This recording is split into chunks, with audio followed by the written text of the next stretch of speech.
하나님의 말씀 로마서 1장 13절에서 17절까지 보겠습니다. 1장 13절부터 17절입니다. 읽으시도록 합니다. 형제들아, 내가 여러 번 너희에게 가고자 한 것을 너희가 모르기를 원하지 아니하노니 이는 너희 중에서도 다른 이방인 중에서와 같이 열매를 맺게 하려 함이로되 지금까지 길이 막혔도다.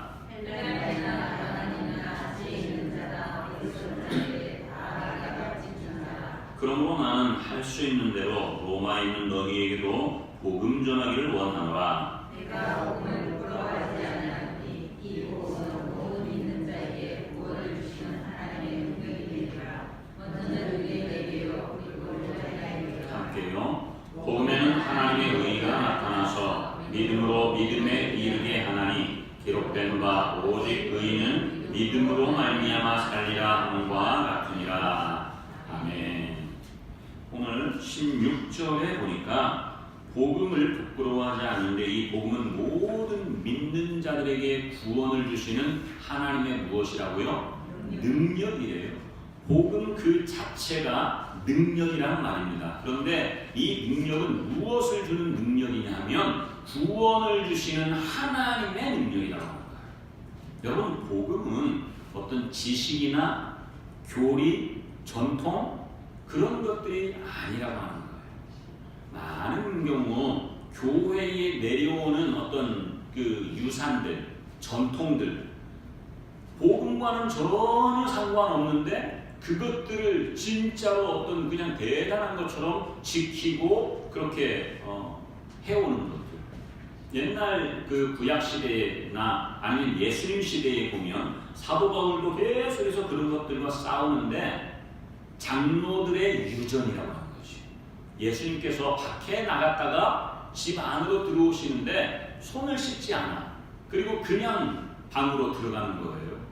그런데 장로들의 유전에는 나갔다가 들어오면 반드시 정결 예식을 행해야 돼. 정결 예식. 그냥 단순한 손을 씻는 그 정도가 아니고 손을 씻는 것이 내 영혼을 씻는 것, 뭐 그런 것으로 하는 어떤 상징적인 거겠지요. 그래서 이런 손을 씻는 것이 바로 정결 예식이라고 합니다.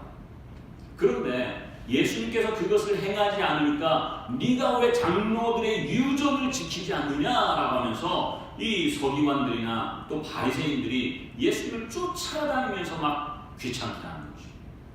막 책망하고 꾸짖고.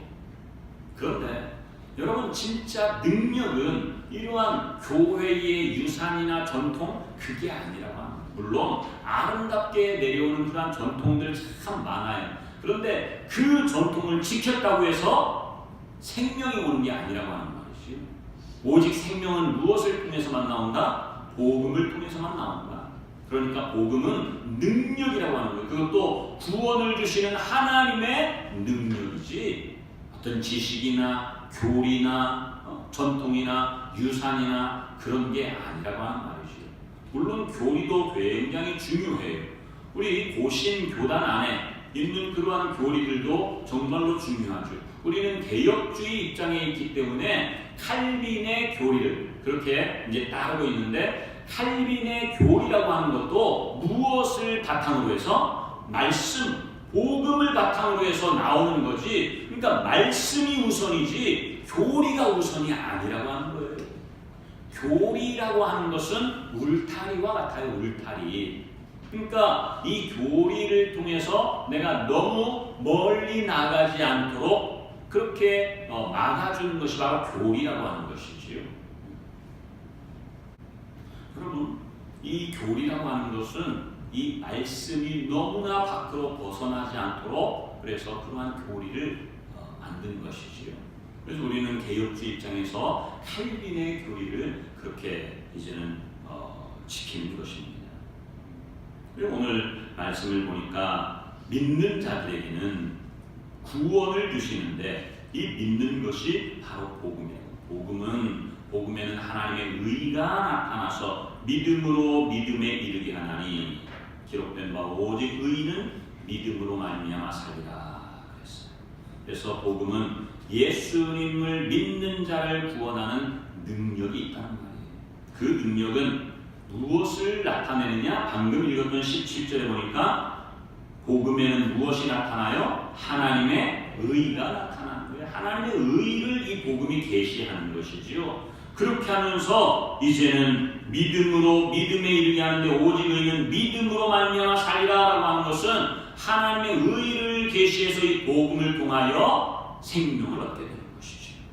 복음에 이르는 생명은 다른 생명이 아니고 하나님의 생명이요 영원한 생명 곧 영생이라고 하는 것입니다. 여러분, 신구약 성경에서 말하는 핵심적인 진리가 무엇일까요? 신약과 구약 모든 성경에서 말하는 핵심적인 진리는 다른 게 아니에요. 복음을 통해서 생명을 얻는 것, 복음을 통해서 영생을 얻어 그것을 누리는 것, 그것을 증거하는 거예요. 구약 성경도 그렇고 신약 성경도 그렇고 마찬가지지요. 그래서 요한복음 5장 39절에 보니까 예수님께서 직접 말씀하시잖아요. 너희가 성경에서 영생을 얻는 줄 생각하고 이 성경을 연구하는데 이 성경이 누구에 대하여? 나에 대하여 증거하는 것이다. 나에 대하여. 우리 로마서 1장을 펴놨으니까 1장 2절을 한번 볼까요? 1장 2절 시작. 이 복음은 하나님이 선지자들을 통하여 그의 아들에 관하여 성경에 미리 약속하신 것이다. 복음이라고 하는 것은 구약시대에, 여기서 말하는 성경은 구약성경을 말하니까 구약시대에 하나님께서 하나님의 종들인 선지자들을 통하여 계속해서 말씀하게 하는 거예요. 계시하게 하는 거지요. 무엇을 계시한다고? 하나님의 아들을 드러내는 그러한 계시를 보여주는 거예요. 그러니까 결국은 이 성경에서 예수 그리스도를 증거하는 것이죠. 선지자를 통해서, 율법을 통해서. 율법은 그저 단순히 유대인들, 바리새인들은 이 땅에서 그 율법을 몸으로 잘 지키는 것, 그것으로 생각했어요. 그러나 이 율법이 지향하는 지향점이 바로 어디냐면 복음이에요. 예수 그리스도라고 하는 말이에요. 그러니까 전혀 다른 거, 남의 다리를 들고 있는 거예요. 남의 다리를 들고 있는 거. 그래서 이 복음이라고 하는 것은 다른 게 아니고 예수 그리스도를 지향해 나가는 거예요. 예수 그리스도를 통해서 구원을 얻고 또한 영생을 누리기 때문에 그런 것이죠. 영생은 죽음 이후의 삶이나 또는 죽어서 가는 천국을 이야기하는 게 아니라고 그랬어요.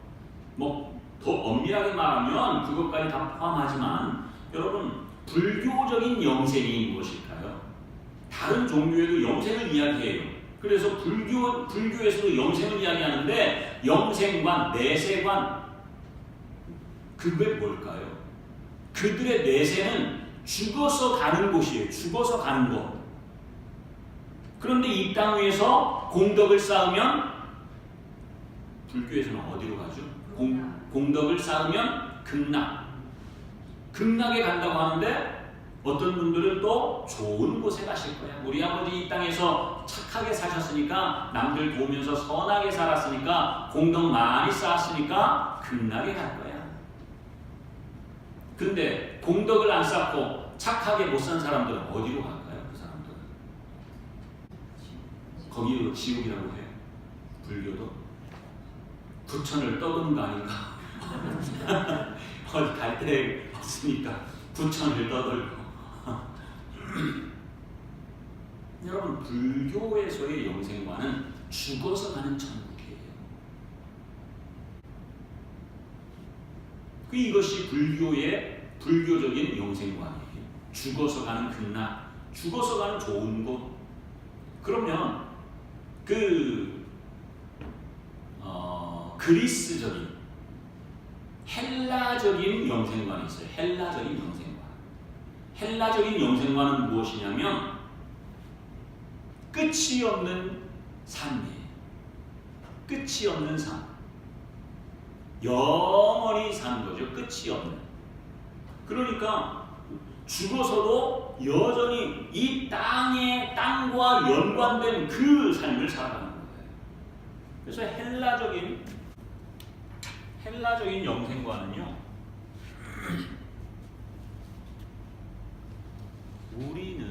우리 이 볼륨 조금 좀 올려주시고요. 여기가 태초면 여긴 종말이. 우리 기독교에서의 그 시간은, 이 세상의 시간은 시작과 끝이 분명히 있어요. 시작과 끝이 있어. 근데 헬라적인 시간은 이게 아니에요. 앞에도 시간이 있고 뒤에도 시간이 있어요. 그래서 여기의 시간을, 헬라적으로는 여기의 시간을 태초전이라고 하죠.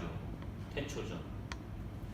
여기의 시간을 또 이제는 뭐 종말 이후 이 시간으로 봐요. 그러니까 계속 이어지는 거예요. 시간이 일직선으로. 우리도 이런 개념으로 많이 배워왔고 그렇게 알고 있는 사람들이 많아요. 왜? 여기서 세상을 만들었으니까 그 이전의 시간은 창세 전, 뭐 태초 전, 뭐 그렇게 이해를 하는 거죠. 그러나 영생이라고 하는 하나님 나라, 하나님의 시간은 이 앞과 뒤가 아니에요. 앞과 뒤가 아니에요. 어디냐면 바로 다른 시간이에요. 우리 인간의 시간과 전혀 다른 또 하나의 시간이 있단 말이에요. 여기를 말하는 게 아니지. 이거는 그래서 두 차원의 시간을 가지고 있는 거예요. 우리 인간의 시간은 시작과 끝이 있는데 이것을 크로노스라 하고, 하나님의 시간은 시작도 끝도 없어요. 그래서 영원이에요. 영원이면서 이 우리의 인간의 시간은 어때요? 현재가 있고 과거가 있고 미래가 있는데, 하나님의 시간을 카이로스라고 하면 이 카이로스의 시간은 항상 뭐라고 그랬어요? 항상 현재예요. 항상 현재. 항상 현재. 시간의 개념, 영생의 개념이 전혀 다르단 말이죠. 그래서 우리는 이 땅 위에 살면서 죽어서 여기로 가는 게 아니에요. 죽어서 가는 게. 이 땅에 살면서 영생을 맛본다, 영생을 누린다라고 하는 것은 오전에도 이야기했지만 이 시간 안에서 태어나는 모든 사람은 아담의 생명으로 태어나기 때문에 그 사람은 어떤 자냐? 고린도전서 15장 22절에 보니까 아담 안에서 모든 사람이 어떻게 했다? 죽었다. 아담 안에서 죽어서 그렇게 태어나는 거예요. 죽은 생명으로. 아담의 생명은 육신적으로는 가지고 있는 이 목숨일지 모르지만 하나님이 말씀하시는 그 생명은 없는 것이요. 그러니까 이 땅 위에서 아담의 생명으로 그렇게 살다가 누구의 생명으로? 아들의 생명. 아들의 생명으로 바뀌는 것. 그걸 거듭남이라고 하는데, 거듭남. 이 거듭남은 여전히 우리의 육신은 이 땅 위에 발을 딛고 살아가지만 우리의 영혼은 이제 구원을 받아서 사실은 이 세계를 살아가는 거예요. 이 세계. 그러니까 이 땅 위에서 살 때에 그것을 몇 번 생명이라고 그랬어요? 사람의 생명은 3번 생명이라고 했잖아요. 3번 생명. 그런데 이제는 말씀을 통해서 너희가 거듭나는 것은 살아있고 항상 썩어질 것으로 된 것이 아니고 썩지 아니할 것으로 된 것이니 살아있고 항상 있는 하나님의 말씀으로 되었느니라. 너희가 거듭났다라고 하는 것은 위로부터 태어난 것을 말해요. 우리 처음에는 이 땅에서 태어났어요. 땅에서. 그러나 이제는 거듭남으로 해서 여기 위로부터 태어난 거예요. 위로부터. 이걸 바로 거듭남이라고 하는 거죠. 요한복음 3장 3절. 그래서 우리의 생명은 두 차원이에요. 두 차원. 인간적으로는 육신적으로는 이 땅에 발을 딛고 살아가지만 그러나 우리의 영이 이제는 살아서 아들의 생명을 얻게 되면 위로부터 다시 태어나는 거예요. 그래서 거듭남이라고 하는 거죠. 이 생명과 이 생명은 전혀 달라요. 그러니까 이 생명을 가지고 이 땅 위에서 이제는 산 거예요. 날마다. 그런데 완전한 생명은 아니야. 완전한 생명. 왜요? 오전에도 이야기했죠. 우리의 육신, 우리의 몸은 죄의 몸이기 때문에 아직 구속받지 못했어요. 그 죄 때문에 우리의 몸이 죽는 거예요. 죽는 거. 그러나 완전히 아주 죽느냐, 영원히 죽느냐 그게 아니고 주님이 재림하시는 이 마지막 때에 주님께서 오시면 우리의 죽은 몸들이 다시 부활하는 거죠. 그래서 이 거듭난 영혼과 함께 하나가 되는 거예요. 그러니까 영생은 죽음 이후에 뭐 어떤 삶, 죽어서 가는 천국 그게 아니라고 하는 말이지. 영생은 이미 오래 했어요. 하나님의 나라가 이미 오래 했죠. 그래서 현재로 경험하는 그 나라, 그게 바로 영생이에요. 그 영생은 다른 것을 얻을 수 있는 게 아니고 오직 복음으로만 가능합니다. 그래서 영생의 본질이 무엇인가? 영생은 유일하신 참 하나님과 그가 보내신 자 예수 그리스도를 아는 것이고 그 아는 것이 바로 뭐다? 주님과의 사귐을 말하는 거예요. 주님과의 사귐. 이 요한복음 17장 3절 말씀과 3절 말씀이 잘 알지요. 아는 것이다. 그런데 그 아는 것을 잘 풀어놓은 것이 어디냐면 요한 1서 1장 1절에서 4절까지 찾아보십시오. 그래서 복음의 목적이 무엇인가? 복음의 목적은 영원하신 하나님과 아들 예수 그리스도의 사귐을 말하는 거예요. 사귐. 그런데 그 주님과의 사귐만이 아니고 또 한 가지 사귐이 있어요. 그 사귐은 어떤 사귐이냐? 영생을 얻은 영생의 공동체 안에서의 사귐을 말하는 거예요. 영생의 공동체 안에서의 사귐. 성도들끼리의 사귐을 말하는 것이죠. 이게 교제예요. 먹고 마시고 그냥 세상적인 이야기하고 하는 게 교제가 아니고 코이노니아라고 하는 것은 주님과의 교제와 함께 그 교제를 확장시켜서 우리 성도들과 또 함께 교제하는 것을 말하는 것이죠.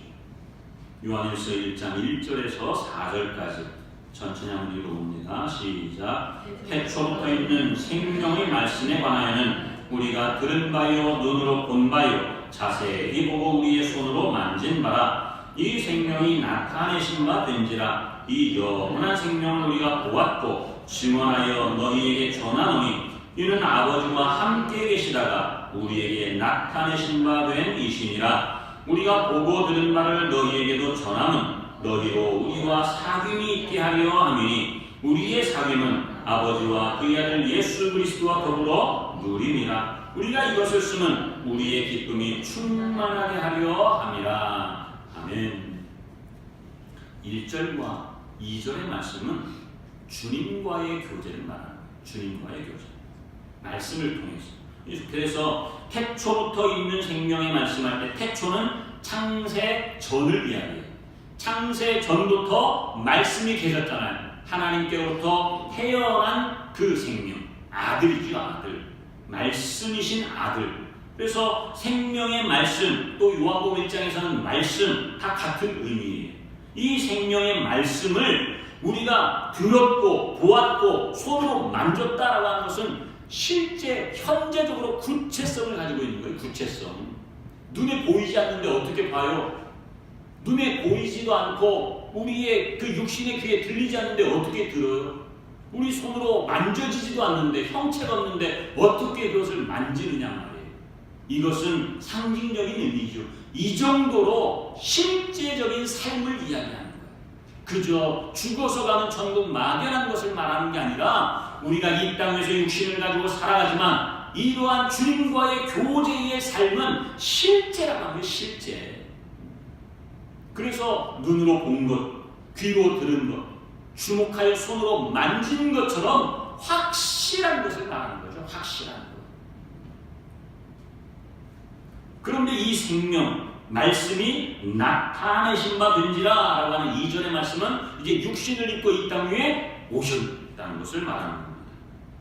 이 영원한 생명을 우리가 이제는 직접 본 거예요. 직접 눈으로 육신으로 오셨으니까. 그래서 직접 보았고 증언해서 너희에게 전하는데 이것이 무엇인가 하면 아버지와 함께 계시다가 우리에게 나타내신 바 된 이 예수 그리스도를 우리가 보았다. 그 주님과 이제 우리가 날마다 교제한다. 3절에 보니까 우리가 이렇게 보고 들은 바 창세전부터 계셨고 또한 이 땅 위에 오셨고 이제 다시 승천해서 하나님의 나라로 가신 그 예수 그리스도를 우리가 보고 들은 바 교제한 것들을 너희에게도 전하는 너희에게도 나누는 그 목적이 무엇인가? 이는 너희에게도 3절 너희에게도 전함은 너희로 우리와 무엇이 있게 하려 함이니 사귐이 있게 하려.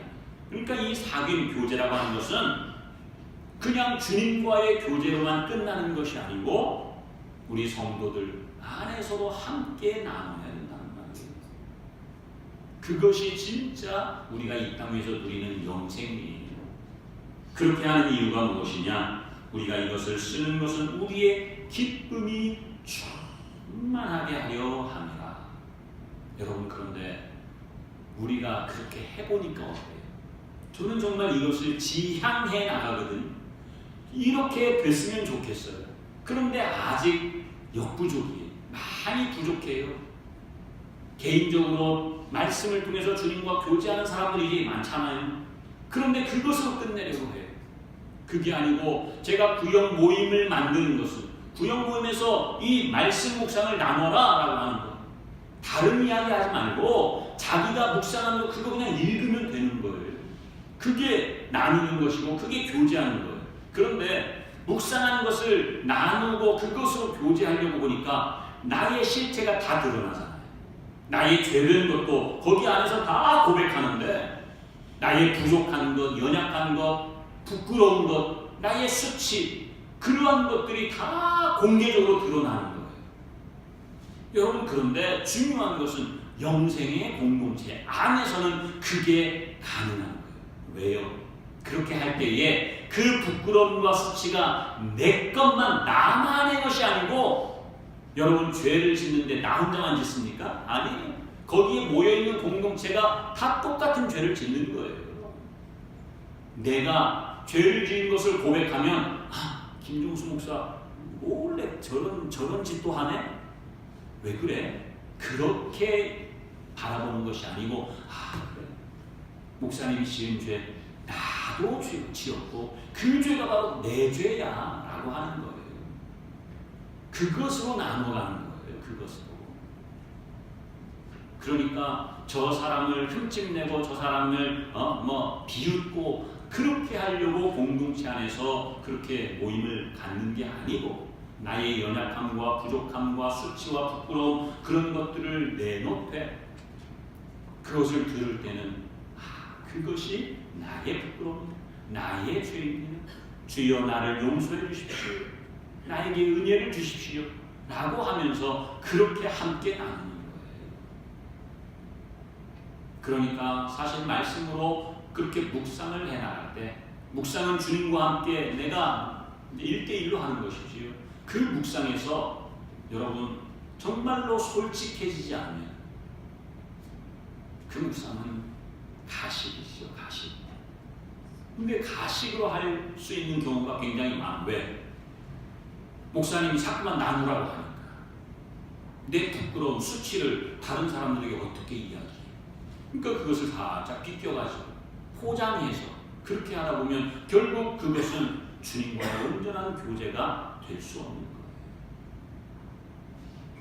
우리 교회가 아직은 부족하지만 그러나 이러한 주님과의 교제 그리고 또 영생을 얻은 성도들과의 교제를 통해서 이 영생이 현재성으로 온전히 나타날 수 있도록 하나님의 나라가 이 땅 가운데 현재적으로 임하도록 그것을 저만 아니라 우리 모든 성도님들이 좀 그렇게 목적으로 삼고 지향해 나갔으면 좋겠어요. 여러분 오전에 제가 이것을 물어봤는데 우리의 신앙의 대상이 누구입니까? 신앙의 대상 누구를 믿죠? 누구를 믿는다고 했어요? 예수 그리스도를 믿지. 예수 그리스도 이분은 하나님의 아들로서 하나님으로부터 생명을 받아 태어나신 분이에요. 따라서 아들은 창세 전부터 하나님 안에서 계시는데 이것을 예수 그리스도에 뭐라고 하느냐면 선제라고 해요. 선제. 먼저 창세 전부터 존재하셨다라고 하는 거죠. 그래서 예수 그리스도 하나님의 아들 그리스도의 생애가 어떻게 되느냐? 그리스도의 생애는요,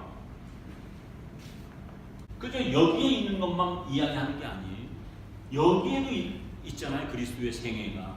그런데 이 세상에 오시기, 초림하시는 그 초림 이전까지는 여기에 계셨어. 여기에 계시는 것을 선제라고 해요. 선제. 먼저 선자, 있을 제자 해가지고 선제라고 하죠. 하나님의 아들의 선제. 그 다음에 이 땅에 오셔서 다시 죽으시고 부활하시고 승천하시는 여기까지의 이 시간은 지상사역이라고 해요. 지상사역. 이 지상사역이 몇 년이었어요? 우리 인간의 시간으로 33년이었죠. 이 지상사역, 이것이 또한 예수님의 생애예요.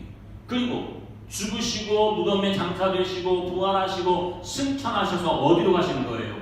다시 또 하나님의 나라로 올라가시는 거죠. 그래서 다시 올라가신 여기에 계시는, 지금도 여기에 계시는데 이것을 뭐라고 그래요? 후제라고 해요. 후제. 뒤후자 써가지고 후제라고 그러죠.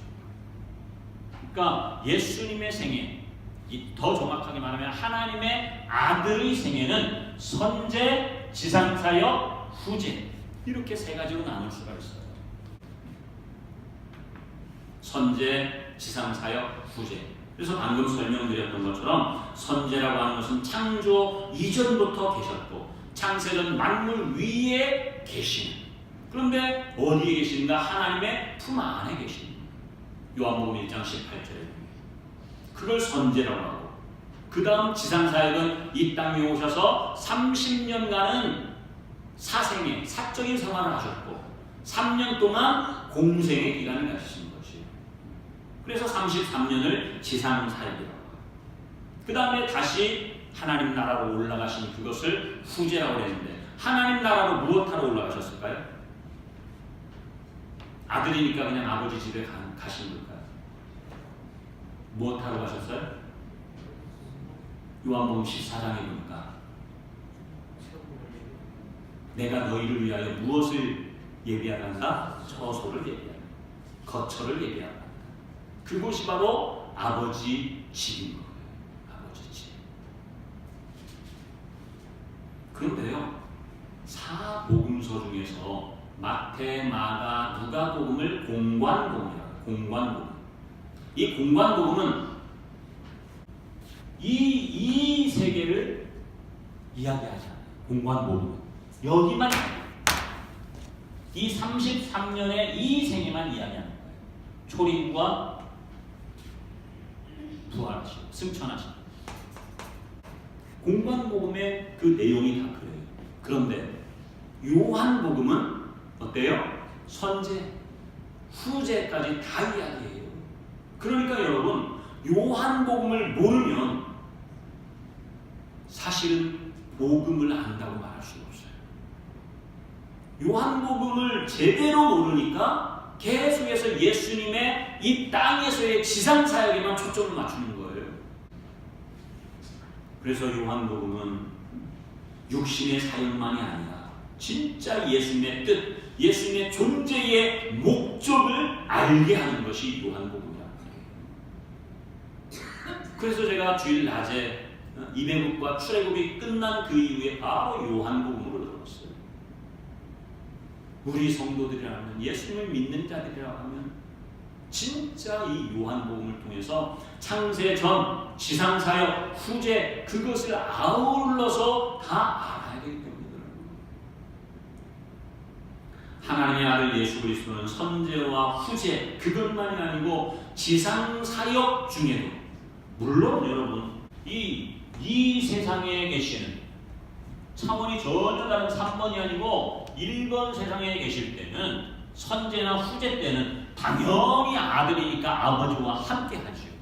그런데 이 땅에서도 예수님은 뭐라고 그랬어요? 단 한 번도 하나님과 분리된 적이 없다고 그랬어요. 단 한 번 언제 분리됐다고요? 십자가에 죽으실 때 분리됐어요. 그러니까 그게 너무나 고통스러운 거예요.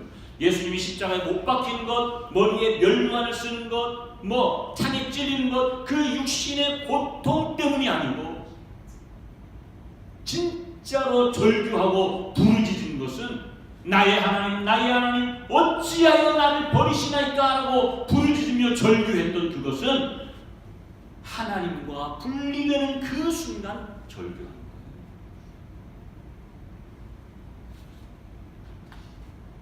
그래서 여러분 이제 하나님 아버지와 아들의 그 생명의 관계를 우리가 좀 잘 알아야 돼요. 시간이 많이 갔는데 이것만 설명하고 마치겠습니다. 우리가 잘 아는 요한복음 5장 26절에 보면 하나님이 계시고 여기 아들이 있어요. 하나님께서 아들에게 무엇을 주셨다고 그랬어요? 생명을 주셨다고 그랬어요. 요한복음 5장 26절에 나와요. 아버지께서 그 속에 생명이 있음같이 아들에게도 생명을 주어 그 속에 있게 하셨고, 생명을 주어서 아들이 태어난 것이죠. 그래서 독생자라고 하는 거예요. 이 생명을 받은 아들은 어떻게 해요? 아버지에게 무엇을 해요? 아버지께 복종을 하죠. 요한복음 15장 10절에 복종을 하는 거예요. 복종. 요한복음 15장 10절.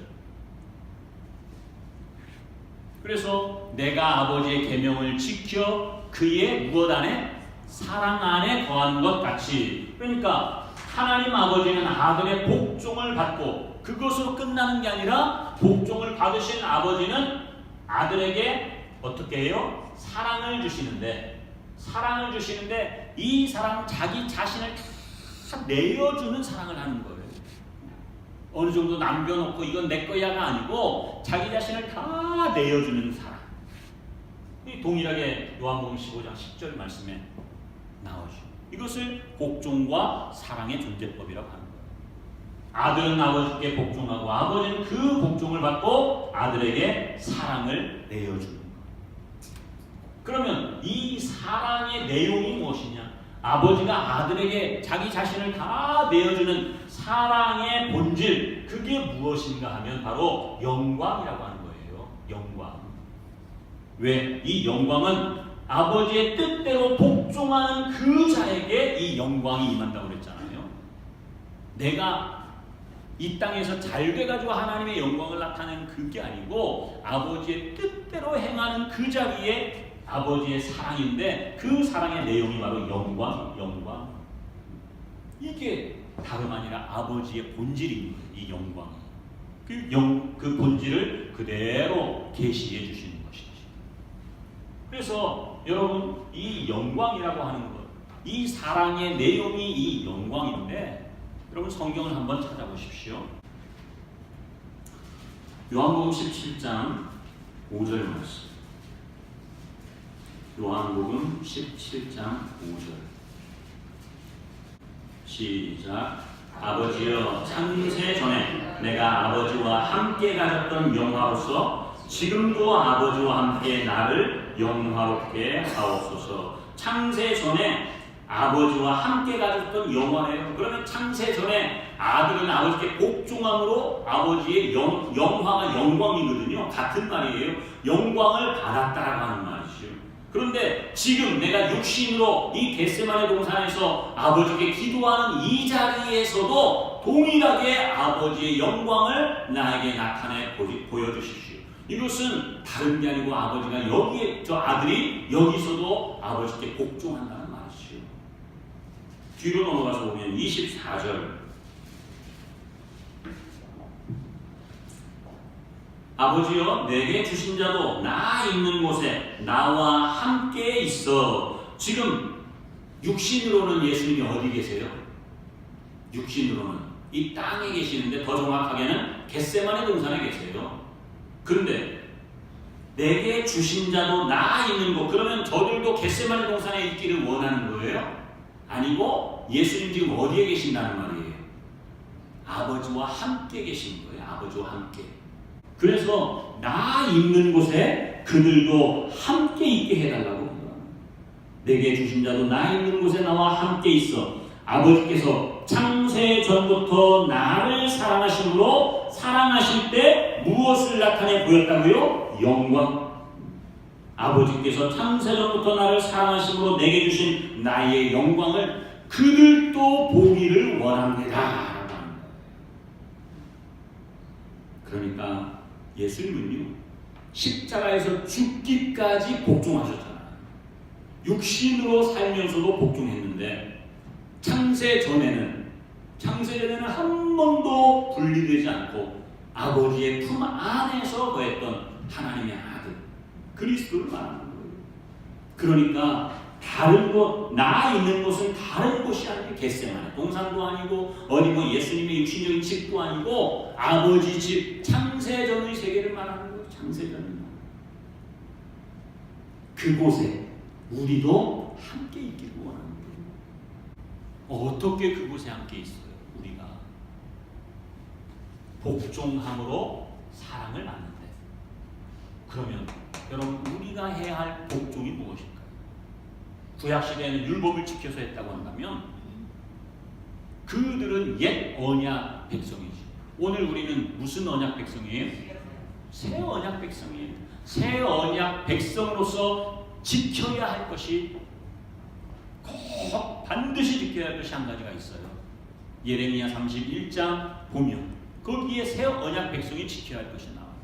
새 언약 백성이 지켜야 할 것, 그것은 무엇인가? 다른 게 아니고 날마다 어떻게 해요? 말씀 앞으로 나가는 거예요. 날마다 말씀 앞으로. 누가 누구에게 가르칠 필요도 없고 누가 누구에게 가르침 받을 필요도 없다. 내가 너희 안에 성령을 부어주지 않았느냐? 이제 너희가 말씀 앞으로 직접 나가면 그 말씀을 성령께서 깨닫게 해주신다. 그러니까 너희들은 제발 큰 자나 작은 자나 할 것 없이 다 누구에게로? 나에게로 나와라. 주님은 지금 거기를, 그것을 기다리고 계시는 거예요. 우리가 말씀으로 나가는 것을 기다리고 계신다니까요. 말씀 묵상, 여러분들 귀찮게 하려고 말씀 묵상하라고 하는 것이 아니고 그 말씀 묵상하는 그 자리에 우리는 비록 이 땅에서, 지상에서 말씀 묵상을 하지만 이 카이로스의 시간이, 이 시간은 하나님의 시간인데 말씀 묵상하는 그 시간만큼은 카이로스로 계시는 하나님의 시간이 여기에 오신다니까요. 왜? 이것이 새 언약 백성을 향한 하나님의 뜻이니까. 그래서 정말 우리가 솔직하게 전혀 꾸미지 않고 포장하지 않고 그렇게 말씀 묵상을 할 때에 이 자리에 하나님의 영광, 이것이 하나님의 사랑이고 우리를 향하신 사랑이고 이것이 영광이에요. 지금 예수님께서 기도하시는 것은 바로 이거예요. 나 있는 곳에 그들도 함께 있게. 그래서 그들도 그 영광을 보기를 원합니다. 이게 하나님의 뜻입니다. 그래서 여러분, 여기서는 하나님께서 생명을 주시고 아들이 복종하고 그 사랑을 받는 거예요. 그런데 아들과 우리와의 관계는 어때요? 아들과 나의 관계. 이거는 여기서는 생명을 먼저 주셨잖아요. 근데 여기에서는 우리가 아들에게 어떻게 하면? 복종하면. 아들이 우리에게 무엇을 주세요? 사랑을 주세요. 이게 동일한 말씀이에요. 내가 아버지의 계명을 지켜 그의 사랑 안에 거하는 것 같이 너희도 내 계명을 지키면 내 사랑 안에 거하리라. 계명을 지키는 것이 복종이에요. 그런데 그 계명이 뭐라고 그랬어요? 새 언약 백성이 지켜야 할 계명이 이거예요. 이거. 예레미야 31장 33절 34절에 나오는 말씀이죠. 그것이 너무나 중요하니까 히브리서 8장에서도 한 번 더 반복하고 있어요. 똑같이. 그래서 큰 자나 작은 자나 할 것 없이 이제는 누가 누구에게 그렇게 가르침 받으러 가지 말고 제발 나에게로 나와라. 직접 만나자. 직접 교제하자. 그러면 목사도 필요 없겠지요. 그런 차원이 아니라고 하는 거죠. 매일 말씀 앞에 나오라고 하는 거예요. 매일 말씀 앞에. 그때 내가 복종해서 하나님의 아들 예수 그리스도의 사랑을 받으면 그때 어떻게 해요? 이 말씀을 통해서 우리가 거듭난다고 했잖아요. 말씀을 통해서 거듭나는 것은 위로부터 생명을 얻는다고 그랬으니까 아들로부터 생명을 얻게 되는 거예요. 이것이 바로 아들의 생명이에요. 아들의 생명. 여기서는 하나님께서 아들을 사랑하셔서 생명을 주셨고 그 생명을 받은 아들이 복종하면 또한 아버지께서 자기 자신을 내어주는 사랑을 하고 그 사랑이 바로 하나님의 영광이 계시되는. 그러면 이제 아들과 우리와의 관계는 내가 아들의 그 계명, 새 계명을 지키면 아들은 그 계명을 지키는 자에게 사랑을 주시고 그 사랑을 통해서 무엇을 하느냐? 생명, 아들의 생명을 주신다. 그것이 거듭남이 육신의 삶으로 끝나지 않아요. 이 땅 위에서 누리는 그 생명이 바로 영생이에요. 이 영생을 위해서 이 말씀 없이는 절대로 불가해요. 그래서 우리가 영생을 얻을 수 있는 두 가지가 뭐라고 그랬어요? 말씀과 성령이라고 했어요. 요한복음 3장 3절에 보니까 너희가 거듭나지 아니하면 하나님의 나라를 볼 수 없다. 너희가 무엇과 무엇으로? 물과 성령으로 나지 아니하면 하나님 나라에 들어갈 수 없다 그랬어요. 물과 성령이 뭐예요? 물이 말씀이고 성령 살리는 것은 영이니 육은 무익하다. 말씀 그 자체만으로는 안 된단 말이에요. 이 말씀 복음에 성령이 함께할 때에 거기에 살리는 것, 즉 생명을 주는 것, 그걸 말하는 거죠. 우리 마지막으로 요한일서 2장을 한번 보십시다. 요한일서 2장에 보면 24절부터 27절까지 같이 한번 읽어보십시다. 시작. 너희는 처음부터 들은 것을 너희 안에 거하게 하라. 잠깐만요. 처음부터 들은 것이 뭐예요? 요한일서 1장 1절에서 생명의 말씀이에요. 처음부터 들어온 것이 그거예요. 생명의 말씀. 그 말씀을 너희 안에 거하게 하라. 시작. 처음부터 들은 것이 너희 안에 거하면 너희가 아들과 아버지 안에 거하리라. 그가 우리에게 약속하신 것은 이것이니 곧 영원한 생명 영생이니라. 너희를 미혹하는 자들에 관하여 내가 이것을 너희에게 썼노라. 너희는 주께 받은 바 기름 부음이 너희 안에 거하나니 아무도 너희를 가르칠 필요가 없고 오직 그의 기름 부음이 모든 것을 너희에게 가르치며 또 참되고 거짓이 없으니 너희를 가르치신 그대로 주 안에 거하라. 물론 이 상황은 영지주의가 판을 치던 그러한 시대였어요. 그러니까 거짓 교사들에게 가가지고 막 물어보고 가르침받고 하는데 그럴 필요 없다. 너희 안에 기름 부음, 즉 성령이 있지 않느냐? 내가 너희 안에 성령을 보냈으니까 이제는 말씀 앞으로 나오면 그 성령이 어떻게 해요? 가르쳐 주신다는 거예요. 참되고 거짓이 없는 그 진리를 가르쳐 주십니다. 그대로 주 안에 거하면 된다는 거예요. 여러분, 신앙생활은 복잡한 게 아니에요. 우리 육신으로 뭐 이걸 해가지고 전통적으로 뭐 유산을 받아가지고 계속해서 야곱의 의무를 전전하고 그런 게 아니란 말이에요.